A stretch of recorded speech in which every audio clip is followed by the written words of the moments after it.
Hello everyone, welcome to Tejas career academy. Guys, आज है 11th of February और आज हम देखेंगे इंपॉर्टेंट करंट अफेयर के क्वेश्चंस को। लेकिन आगे बढ़ने से पहले मैं आपको बताना चाहूँगा कि अगर आपने अभी तक चैनल को सब्सक्राइब नहीं किया है तो चैनल को सब्सक्राइब करें, वीडियो को लाइक शेयर जरूर करें। चलिए शुरुआत करते हैं आज के इस सेशन का। सबसे पहले हम यहाँ पर क्वेश्चंस को देखेंगे। पहला क्वेश्चन रखा गया है, राज्य उच्च न्यायालय के मुख्य न्यायाधीश के रूप में किस व्यक्ति को नियुक्त किया जाएगा। नियुक्त किया जाएगा का क्या मतलब हो गया, ध्यान से देखिएगा। राज्य उच्च न्यायालय के मुख्य न्यायाधीश के रूप में किस व्यक्ति को नियुक्त किया जाएगा। इट मीन्स कि इन फ्यूचर इनका अपॉइंटमेंट छत्तीसगढ़, ध्यान रखिएगा, छत्तीसगढ़ हाई कोर्ट में होगा। छत्तीसगढ़ हाई कोर्ट का मतलब हो गया बिलासपुर में, ठीक है। हाई कोर्ट बिलासपुर में इनकी नियुक्ति की जाएगी, अपॉइंटमेंट किया जाएगा। तो एट प्रेजेंट अगर हम आपसे बात करें तो एट प्रेजेंट चीफ जस्टिस कौन है, सीजे कौन है, अभी चीफ जस्टिस ऑफ स्टेट अपने कौन है, ये है आपके अरूप कुमार गोस्वामी। ध्यान रखिएगा, अरूप कुमार गोस्वामी। और इनका जो टेन्योर है, कार्यकाल है, ये आपका मार्च में एंड हो रहा है, ठीक है। मार्च में एंड हो रहा है। तो सुप्रीम कोर्ट के द्वारा, सुप्रीम कोर्ट ऑफ इंडिया के द्वारा, ठीक है, कहां हम पढ़ते हैं, आर्टिकल 124 में सुप्रीम कोर्ट ऑफ इंडिया के द्वारा कॉलेजियम सिस्टम के माध्यम से छत्तीसगढ़ उच्च न्यायालय के लिए, ध्यान रखिएगा, छत्तीसगढ़ के उच्च न्यायालय के लिए जो नया नाम फाइनल किया गया है वो है रमेश सिन्हा। ध्यान रखेंगे, रमेश सिन्हा, क्लियर रहेगा। जस्टिस जस्टिस रमेश सिन्हा जो है क्या बनेंगे, हमारे छत्तीसगढ़ के 15वें, छत्तीसगढ़ हाई कोर्ट के 15वें चीफ जस्टिस। क्लियर रहेगा, क्लियर रहेगा। इसके अलावा एक व्यक्ति का और नाम आपको याद रखना है, प्रीतिंकर।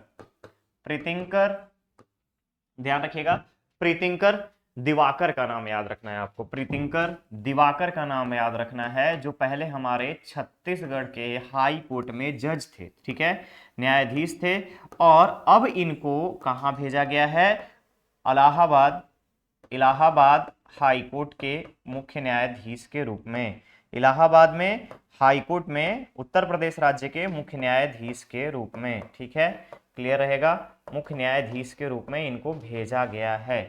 तो अब यहाँ पे क्वेश्चन क्या था कि राज्य उच्च न्यायालय के मुख्य न्यायाधीश के रूप में किस व्यक्ति को नियुक्त किया जाएगा, तो वो है आपके जस्टिस रमेश सिन्हा। याद रखिएगा, जस्टिस रमेश सिन्हा। अब जस्टिस डीवाई चंद्रचूड़ कौन है, CJI of India, chief justice of India, ठीक है। जस्टिस एन परदीवाला कौन है, तो ये है हमारे सुप्रीम कोर्ट के जज, ठीक है, सुप्रीम कोर्ट के जज। अरूप कुमार गोस्वामी कौन है, तो स्टेट हाई कोर्ट के चीफ जस्टिस। ध्यान रखिएगा, ये चीजें आपको याद रखनी है। इनका कार्यकाल कब खत्म हो रहा है, इनका कार्यकाल खत्म हो रहा है मार्च 2023 में। उसके बाद हमारे जस्टिस रमेश सिन्हा जो है 15वें क्रम के छत्तीसगढ़ उच्च न्यायालय बिलासपुर के चीफ जस्टिस बनाए जाएंगे। तो करेक्ट ऑप्शन क्या बन जाएगा, करेक्ट ऑप्शन बन जाएगा यहाँ पर आपका ए। क्लियर है, आगे बढ़े नेक्स्ट क्वेश्चन पे। चलिए, दूसरा क्वेश्चन है, राष्ट्रीय कृमि मुक्ति दिवस कब मनाया जाता है। तो याद रखिएगा, राष्ट्रीय कृमि मुक्ति दिवस जो है ये मनाया जाता है 10 फरवरी को। ध्यान रखेंगे आप, 10 फरवरी को मनाया जाता है। और छत्तीसगढ़ में अगर हम बात करें तो राज्य स्तरीय कृमि मुक्ति दिवस का शुभारंभ, कृमि मुक्ति दिवस का शुभारंभ स्वास्थ्य मंत्री टीएस सिंहदेव जी के द्वारा, टीएस सिंहदेव जी के द्वारा एल्बेंडाजोल, ठीक है, ध्यान रखिएगा, एल्बेंडाजोल, ठीक है, एल्बेंडाजोल टैबलेट वितरण के माध्यम से, ठीक है, एल्बेंडाजोल टैबलेट वितरण के माध्यम से इसकी शुरुआत की गई है। इसमें 1 वर्ष से लेकर के 19 वर्ष तक के सभी आयु के, 19 वर्ष तक के आयु के बच्चों को शामिल किया गया है, ठीक है, 19 वर्ष तक के बच्चों को शामिल किया गया है। इसके अलावा अगर हम बात करें तो ये पूरे राज्य के 30 जिलों में, छत्तीसगढ़ राज्य के 30 जिलों में, ध्यान रखिएगा, 80 लाख के आसपास, 80 लाख के आसपास पॉपुलेशन को कृमि से मुक्त करने के लिए, कृमि से मुक्त करने के लिए आपको ये अभियान चलाया जा रहा है छत्तीसगढ़ राज्य में। तो कब मनाया जाता है इसके बारे में बात की गई थी, 10 फरवरी को। राष्ट्रीय स्तर की बात करूं तो राष्ट्रीय स्तर पर केंद्रीय स्वास्थ्य मंत्रालय के द्वारा, राष्ट्रीय स्तर पर केंद्रीय स्वास्थ्य मंत्रालय के द्वारा यानी सेंट्रल हेल्थ मिनिस्ट्री के द्वारा ये कार्यक्रम बच्चों में 1 से 19 वर्ष तक के बच्चों में कृमि से मुक्त करने के लिए चलाया जा रहा है। क्लियर रहेगा, क्लियर रहेगा। तो करेक्ट ऑप्शन बन जाएगा यहाँ पर आपका राष्ट्रीय कृमि मुक्ति दिवस, दैट इज बी, 10 फरवरी। ठीक है, आगे बढ़े। नेक्स्ट क्वेश्चन है, राज्य के किस जिले में जिला विधिक सेवा प्राधिकरण के द्वारा मोहल्ला लोक अदालत का आयोजन किया जा रहा है? ध्यान से देखेंगे, राज्य के किस जिले में जिला विधिक सेवा प्राधिकरण। अब पहली चीज आपको यहां पर देखना है डिस्ट्रिक्ट लीगल सर्विस अथॉरिटी। पहला सबसे हमारा ऊपर में कौन सा है, नालसा, याद रखेंगे आप, NALSA national legal service authority. फिर हमारा आता है सालसा स्टेट, ठीक है, SLSA सालसा यानी कि state legal service authority. State legal service authority के चेयरमैन कौन है हमारे, जस्टिस गौतम भादुड़ी, याद रखिएगा, जस्टिस गौतम भादुड़ी, ठीक है। तो जस्टिस गौतम भादुड़ी के निर्देशन में, याद रखिएगा, जस्टिस गौतम भादुड़ी के निर्देशन में स्टेट लीगल सर्विस अथॉरिटी के यानी राज्य विधिक सेवा प्राधिकरण के निर्देशन में डिस्ट्रिक्ट लीगल सर्विस अथॉरिटी यानी कि जिला विधिक सेवा प्राधिकरण का लोक अदालत, ध्यान रखिएगा, लोक अदालत लगाया जा रहा है, ठीक है। कब लगाया जा रहा है, तो 11 फरवरी, याद रखिएगा 11 फरवरी। कौन सा जिला, बिलासपुर में, क्लियर रहेगा, कौन सा जिला, बिलासपुर में। अब बात आती है कि ये जो लोक अदालत डिस्ट्रिक्ट लेवल पे लगाया गया, तो अब यहां पे अगर हम बात करें तो ये है आपका मोहल्ला लोक अदालत, मोहल्ला लोक अदालत, जो कि भारत का पहला अदालत, भारत का पहला मोहल्ला लोक अदालत लगाया जा रहा है, भारत का पहला मोहल्ला लोक अदालत लगाया जा रहा है, वो भी छत्तीसगढ़ राज्य के बिलासपुर जिले में डिस्ट्रिक्ट लीगल सर्विस अथॉरिटी के द्वारा यानी कि जिला विधिक सेवा प्राधिकरण के द्वारा। किसके निर्देशन में, स्टेट लीगल सर्विस अथॉरिटी के निर्देशन में, जिसके चेयरमैन कौन है, जस्टिस गौतम भादुड़ी। क्लियर रहेगा, क्लियर रहेगा। चलिए, तो करेक्ट ऑप्शन क्या बन जाएगा यहां पर, करेक्ट ऑप्शन बन जाएगा आपका सी, दैट इज बिलासपुर। क्लियर है। चलिए आगे बढ़ते हैं नेक्स्ट क्वेश्चन पे। क्वेश्चन है, पोर्टल युवा संगम के संबंध में असत्य कथन का चयन करें। ध्यान से देखिएगा, पोर्टल युवा संगम, पहली चीज मैं यहां पे थोड़ा सा आपको ब्रीफ बता देता हूं।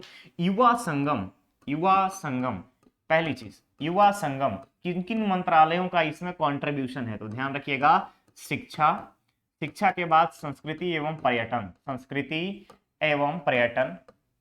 पर्यटन, ठीक है। इसके अलावा कानून, ठीक है, कानून मंत्रालय के अलावा यहां पर युवा मामले के मंत्रालय, ध्यान रखिएगा, युवा मामलों का मंत्रालय, ठीक है, युवा मामलों का मंत्रालय यानी कि युवा एवं खेल मंत्रालय। इसमें 4 मंत्रालय शामिल हैं और चारों मंत्रालय के मंत्रियों के द्वारा इसका शुभारंभ किया गया है 6 फरवरी को। ध्यान रखिएगा, 6 फरवरी 2023 को इसकी शुभारंभ की गई। कहां पे किया गया इसका शुभारंभ, तो याद रखिएगा, इसका शुभारंभ किया गया है आपका, इसका शुभारंभ अगर हम बात करें तो इसका शुभारंभ नई दिल्ली के इंदिरा गांधी, ध्यान रखेंगे आप, इंदिरा गांधी राष्ट्रीय कला केंद्र, Indira Gandhi national art centre, IG NAC, ध्यान रखिएगा, IG NAC, Indira Gandhi national art centre कला केंद्र में इसका शुभारंभ किया गया। अब बात आती है इसका उद्देश्य क्या है, तो इसका उद्देश्य है कि पूर्वोत्तर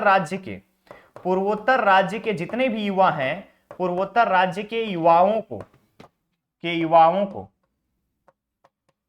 शेष भारत के युवाओं के साथ, शेष भारत के युवाओं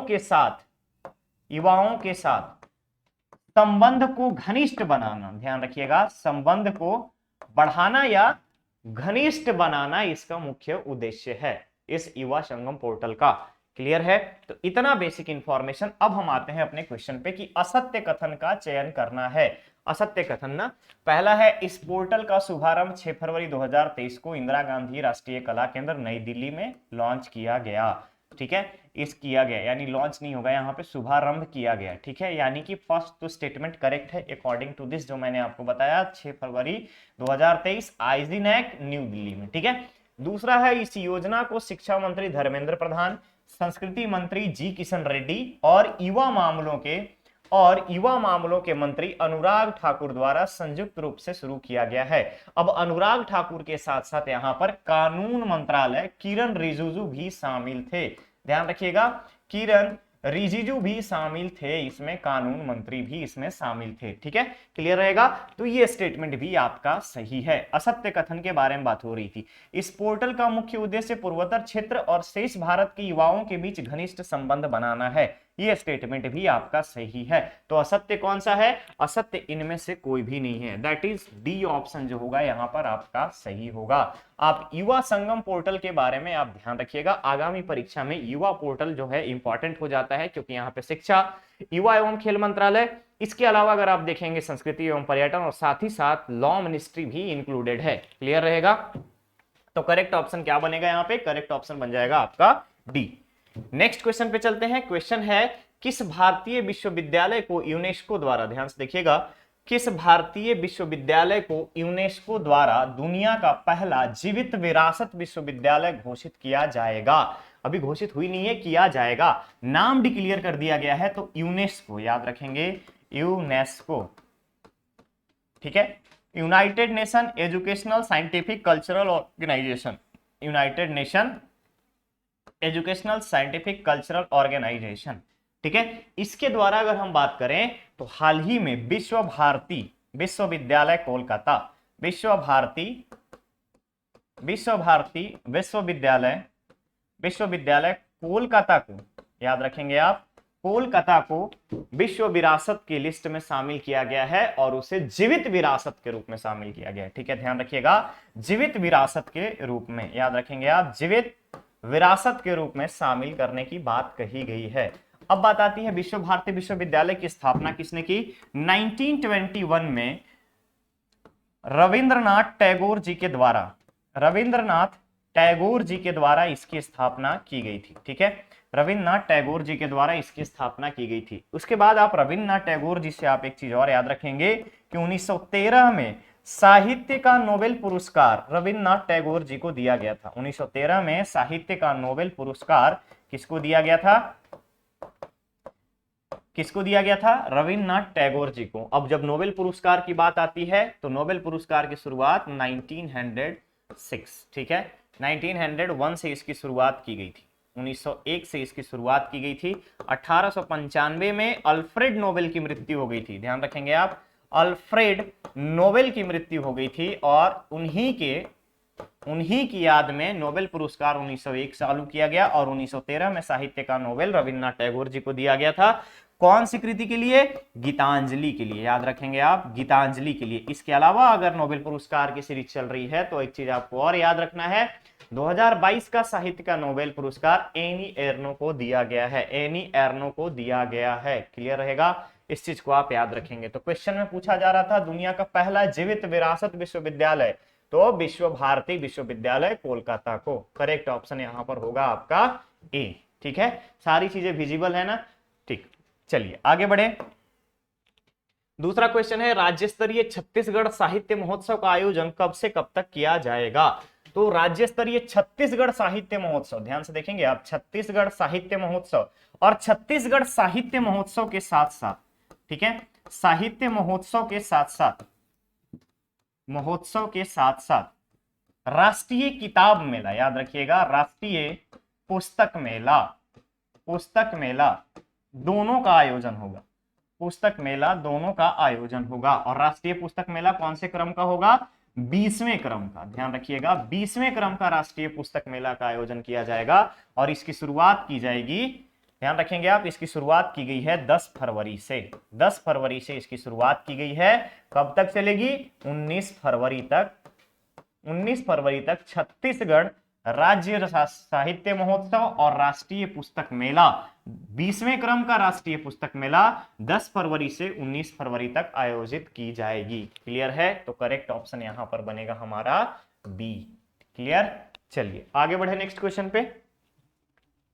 दूसरा क्वेश्चन है, हाल ही में छत्तीसगढ़ इलेक्ट्रिक वाहन नीति के तहत रोड टैक्स में किस वर्ष तक छूट का प्रावधान किया गया है? तो छत्तीसगढ़ इलेक्ट्रिक वाहन नीति, ठीक है, इलेक्ट्रिक व्हीकल पॉलिसी ईवीपी, ठीक है, सीजीईवीपी इलेक्ट्रिक व्हीकल पॉलिसी। अब इसके तहत अगर हम आपसे बात करें तो इलेक्ट्रिक वाहन की खरीदी पे 15% तक की छूट की बात कही गई है। ठीक है, 15% की छूट की बात की गई, यानी कि सब्सिडाइज करने की बात कही गई है। और साथ ही साथ 2027 तक 2027 तक रोड टैक्स, याद रखेंगे आप, रोड टैक्स मुक्त करने की बात कही गई है। ठीक है, इस पॉलिसी में रोड टैक्स, कारण क्या है, तो इलेक्ट्रिक वाहन की खरीदी को बढ़ावा देने के लिए और पर्यावरण को प्रदूषण से बचाने के लिए, पर्यावरण को प्रदूषण मुक्त करने के लिए रिन्यूएबल एनर्जी सोर्सेस से रिलेटेड जितने भी व्हीकल्स हैं उन सबको प्रमोट किया जा रहा है राज्य के छत्तीसगढ़ इलेक्ट्रिक वाहन पॉलिसी के द्वारा। ठीक है, अब यहां पर आता है पर्यावरण प्रदूषण। नेक्स्ट आता है यहां पे इथेनॉल के बारे में। हम लोग जानते हैं यहां पे इथेनॉल और बायोफ्यूल्स के बारे में हमने पढ़ा है। ठीक है, बायोफ्यूल्स के बारे में हमने पढ़ा है कि कबीरधाम में गन्ने की अगर हम बात करें तो गन्ने के जो अवशेष हैं उन सभी से क्या हम बना रहे हैं, इथेनॉल बनाने के लिए प्लांट लगाया गया है। और सेंट्रल गवर्नमेंट के द्वारा स्टेट गवर्नमेंट को यह डायरेक्टिव इशू किया गया है कि हम पेट्रोल में 30% तक क्या मिलाएंगे, एथेनॉल मिलाएंगे। ठीक है, बायोफ्यूल्स मिलाएंगे। ठीक है, बायोफ्यूल्स मिलाएंगे। बट छत्तीसगढ़ में अभी इसकी परसेंटेज कितनी की जाएगी, अभी इसकी परसेंटेज 10% तक लिमिटेड रखी गई है। क्लियर रहेगा।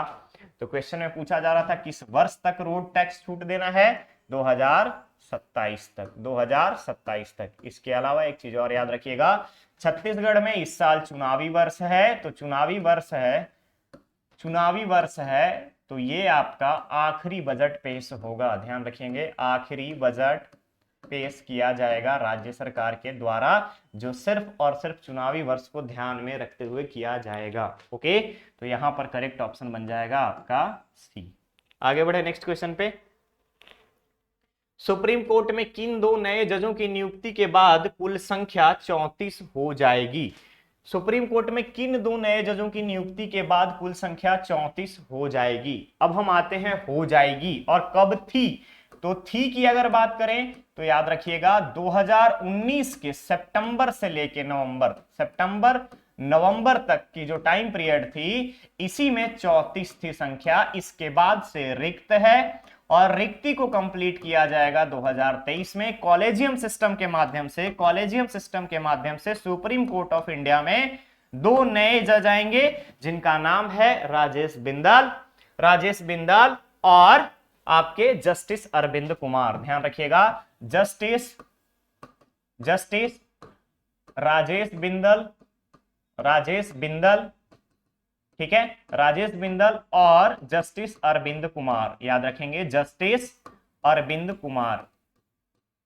कौन है ये लोग, तो याद रखना है आपको कि जस्टिस राजेश बिंदाल जो हैं एट प्रेजेंट ये Uttar Pradesh state high court के चीफ जस्टिस, ठीक है, स्टेट हाई कोर्ट के चीफ जस्टिस हैं। क्लियर रहेगा। अरविंद कुमार कौन है, तो याद रखिएगा अरविंद कुमार जो है गुजरात स्टेट के हाई कोर्ट के चीफ जस्टिस हैं। अब इन दोनों को कहां पे बुलाया जा रहा है, इन दोनों को बुलाया जा रहा है सुप्रीम कोर्ट में। अब ये जब post Uttar Pradesh state high court के चीफ जस्टिस, जब राजेश बिंदाल जी को सुप्रीम कोर्ट बुलाया जाएगा तो वहां पे कौन आएगा, तो अभी थोड़ी देर पहले मैंने आपको बताया था प्रीतिंकर दिवाकर। याद रखिएगा, Pritinkar Diwakar.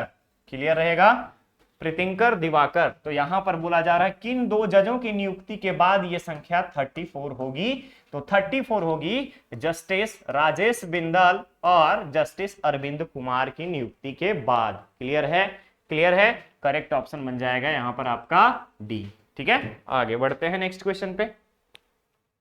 Chhattisgarh state biodiversity strategy and action plan 22 से लेकर के 2030, ध्यान रखिएगा 2030 है ये, 22 से 30 पुस्तक के रचनाकार कौन है, याद रखिएगा 2030 के रचनाकार कौन है। तो आपको यहां पर याद रखना है कि छत्तीसगढ़ बायोडायवर्सिटी, ये बहुत ही ज्यादा इंपॉर्टेंट है ना, Chhattisgarh state biodiversity strategy and action plan पुस्तक के रचनाकार कौन है, तो याद रखिएगा डॉक्टर शिवाजी धवन। ठीक है, अब इसके बाद अगर हम बात करें, डॉक्टर शिवाजी धवन ने इस बुक को लिखा है और ये सबसे ज्यादा इंपॉर्टेंट हो जाता है हमारे डायवर्सिटी और इन्वायरमेंट के कॉन्टेक्स्ट में। नेक्स्ट आता है डॉक्टर सुनील योगी, ध्यान रखेंगे यहां पर दूसरा ऑप्शन में यहां पर सुनील जोगी, डॉक्टर सुनील जोगी, ठीक है, डॉक्टर सुनील जोगी। तो डॉक्टर सुनील जी की दो कृतियां यहां पर आपको याद रखनी है, डॉक्टर सुनील जोगी जी की दो कृतियां याद रखनी है। एक कौन सा, हंसी की वैक्सीन, याद रखिएगा, हंसी की वैक्सीन, ठीक है। उसके बाद गांधी के 21 प्रेरक प्रसंग, गांधी के 21 प्रेरक प्रसंग, ठीक है, प्रेरक 21 प्रेरक प्रसंग, ये आपको याद रखना है। क्लियर रहेगा। ये दो बुक के बारे में आपको याद रखना है। इन दो बुकों का 2022 में विमोचन किया गया था। और यहां पर अगर हम बात करें Chhattisgarh state biodiversity strategy action plan 2020-30 तक का, इसमें अगर आप देखिएगा तो इसके हैं आपके डॉक्टर शिवाजी धवन। तो करेक्ट ऑप्शन यहां पर बन जाएगा आपका ए, ठीक है। क्लियर, चलिए आगे बढ़ते हैं सेशन के लास्ट क्वेश्चन पे। क्वेश्चन है, हाल ही में तुर्की तथा सीरिया में आए भूकंप में मदद के लिए भारत सरकार द्वारा कौन सा ऑपरेशन चलाया जा रहा है? कौन सा ऑपरेशन चलाया जा रहा है? तो पहली चीज तुर्की तथा सीरिया, तुर्की और सीरिया, जिसको हम लोग यूरोप का मरीज कहते हैं। किसको? यूरोप का मरीज, ठीक है। यूरोप का मरीज किसे कहा जाता है? तुर्की को, याद रखेंगे, तुर्की को, ठीक है। यूरोप का मरीज तुर्की को कहा जाता है। और अगर जब आप यहां पर देखेंगे तो तुर्की में अगर हम बात करें, ऑपरेशन दोस्त चलाया जा रहा है, ठीक है, ऑपरेशन दोस्त चलाया जा रहा है। और ऑपरेशन दोस्त के माध्यम से मेडिकल सहायता, इसके अलावा राशन, ठीक है, राशन, ये सारी चीजें वहां पे लोगों को पहुंचाया जा रहा है। साथ ही साथ मलबे में दबे जितने लोग हैं उनको निकाल करके बेस्ट मेडिकल फैसिलिटीज प्रोवाइड की जा रही है। क्लियर रहेगा। वहां पे अगर हम बात करें तो 4000 के आसपास हिंदुस्तानी है वहां पे, ठीक है, हिंदुस्तानी है कहां पे? तुर्की में। और उन सभी का सर्च ऑपरेशन जारी है। क्लियर रहेगा। ऑपरेशन दोस्त के माध्यम से इसके लिए C-17 विमान को यूज किया गया है एयरफोर्स का, जो कि एक कैरियर्स विमान है। क्लियर रहेंगे, यहां पर याद रखिएगा। अब बात आती है कि ये पॉलिसीज क्या थी। तो ये पॉलिसीज थी हमारे external minister that is S Jaishankar ji की प्लानिंग, ठीक है, जिसमें हमें ऑपरेशन दोस्त के माध्यम से तुर्की में आया भूकंप की मदद करनी थी। तो करेक्ट ऑप्शन क्या बन जाएगा? ऑपरेशन दोस्त, ऑपरेशन दोस्त। अब बात आती है ऑपरेशन गंगा। आपको याद होगा यूक्रेन और रशिया का जब वार छिड़ा था तो वहां पे फंसे भारतीय छात्रों को स्वदेश लाने के लिए, भारतीय छात्रों को वापस लाने के लिए ऑपरेशन गंगा चलाया गया था। वापस लाने के लिए ऑपरेशन गंगा पिछले वर्ष चलाया गया था इसी समय, यानी 2022 के जनवरी फरवरी में ऑपरेशन गंगा चलाया गया था। क्लियर रहेगा। तो करेक्ट ऑप्शन इसका होगा बी। क्लियर। आज के सेशन में बस इतना ही। अब बारी आपके स्टूडेंट धर्मा की। क्वेश्चन है आज के, भारत का पहला ग्लास इग्लू रेस्टोरेंट, ध्यान से देखेंगे, भारत का पहला ग्लास इग्लू रेस्टोरेंट किस राज्य में शुरू किया गया? तो आपको पता होगा इग्लू क्या है। इग्लू क्या है? बर्फ के बने घर, ठीक है, बर्फ के बने घर, ठीक है, बने घर। कौन रहता है इसमें? जिसको हम लोग टुंड्रा वाले क्षेत्रों में देखते हैं, बर्फ के बने हुए घरों को टुंड्रा क्षेत्र में। एस्किमो जनजाति, याद रखिएगा, एस्किमो जनजाति। क्लियर है। अब आपसे पूछा जा रहा है कि किस राज्य में पर्यटन सुविधा को बढ़ाने के लिए और पर्यटकों को लुभाने के लिए बर्फ के बने हुए, बर्फ के घरों के लिए अगर हम बात करें तो ग्लास रेस्टोरेंट का शुभारंभ किया गया है। इसका आंसर आपको कमेंट बॉक्स में कमेंट करके बताना है। क्लियर रहेगा। कोई एडवाइस, कोई सजेशन हो तो मोस्ट वेलकम, आप हमें कमेंट बॉक्स में कमेंट करके बता सकते हैं। आज के सेशन में बस इतना ही। मिलते हैं बहुत ही जल्द हम लोग नेक्स्ट और नए सेशन के साथ। बने रहिए तेजस कैरियर एकेडमी पे। चैनल को सब्सक्राइब करें, वीडियो को लाइक शेयर जरूर करें। साथ ही साथ गाइस वीडियो को मैक्सिमम शेयर कीजिए, ठीक है। आप सभी के प्यार, लव एंड अफेक्शंस की वजह से आज हम 1.6K का फैमिली हो चुकी है। हमारी टीम बढ़ रही है। ऐसे ही आप सभी का कंट्रीब्यूशन यहाँ पे अप्रिशिएबल है। आप सभी ने बहुत अच्छा काम किया है, शेयर किया है वीडियो को, चैनल को हर जगह पे शेयर किया है। मैक्सिमम सारी चीजें देखने को मिलती है, आप लोगों का आउटपुट भी यहाँ देखने को मिलता है। बहुत कम लोग बट इंगेज कम हो रहे हैं, किसके लिए? कमेंट बॉक्स में कमेंट नहीं आता, बहुत कम लोगों का कमेंट आता है। तो गाइज आप लोगों का जो भी सजेशन हो आप हमें बता सकते हैं, क्योंकि जब तक आप हमें बताएंगे नहीं हम उन चीजों को ला नहीं पाएंगे, ठीक है? तो जो भी चीजें आपको रहती हैं उसको आप स्टार्ट कीजिए, आप एटलीस्ट बोलेंगे तभी हम कुछ प्लान भी कर पाएंगे। साथ ही साथ हमारे यहाँ ऑफलाइन बैचेज स्टार्ट हो चुकी हैं गाइज, 21 से न्यू बैच स्टार्ट हो रहा है 21 फरवरी से। तो जितने भी लोग CGPSC, UPSC, one day exam like CG Vyapam, SSC, railway, banking के प्रिपरेशन करने वाले हैं, ऊपर में आपको वीडियो में नंबर दिख रहा होगा, उस कॉन्टैक्ट नंबर पे कॉल करके डायरेक्टली इंफॉर्मेशन ले सकते हैं। ओके, तो चलिए मिलते हैं बहुत ही जल्द। Thank you so much.